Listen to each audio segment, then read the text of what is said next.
Alors la filière est soumise à de multiples réglementations, certaines plutôt favorables. On peut citer par exemple l'inclusion du bio-GNV dans la future Tier verte ou lyrique pour les spécialistes, et d'autres un peu moins favorables, notamment au niveau européen où il y a encore un gros effort de pédagogie à faire pour que les avantages réels du bio-GNV soient pris en compte dans la réglementation européenne. Un des points qui nous paraît important aussi, et je pense que nous sommes tous alignés avec les adhérents de la FNCCR, c'est de parler de mix énergétique dans les transports et de rappeler l'importance en fait de faire appel à toutes les solutions disponibles, sachant que le bio-GNV est une des solutions actuellement les plus efficientes, c'est-à-dire abordable et efficace sur le terrain. Et ce règlement, s'il est appliqué à la lettre,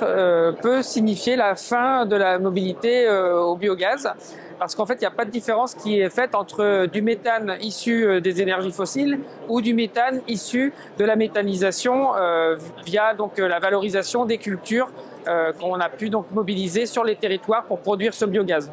Et donc l'enjeu pour la filière, c'est de faire reconnaître que durant la production de ce biométhane, il y a eu captation de CO2 qui permet en fait de compenser les émissions de CO2 liées à la combustion lors de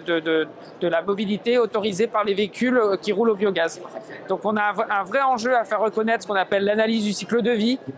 de façon à ce que ça soit bien de manière globale que la question donc, de la mobilité biogaz soit abordée. Nous avons réalisé un guide effectivement à destination des collectivités locales avec l'appui de GRDF pour revenir sur les différents avantages qui sont généralement quand même bien connus au niveau des collectivités locales, mais surtout donner des éléments très concrets pour pouvoir se lancer plus facilement dans un projet de station sur son territoire, que ce soit en public, en privé ou en semi-privé. Il y a actuellement déjà plus de 700 stations sur le territoire français, dont 300 dans le domaine public. Et en fait, ce chiffre est appelé à croître avec l'appui, bien sûr, des territoires. Et puis, pour les accompagner un petit peu plus loin, GRDF dispose quand même d'un réseau de 150 territoriaux en contact avec les élus partout en France et 35 experts sur le bio-GNV. Et donc, en avant-dernière de couverture, on trouve un QR code qui nous permet de trouver dans chacun des territoires l'interlocuteur adéquat.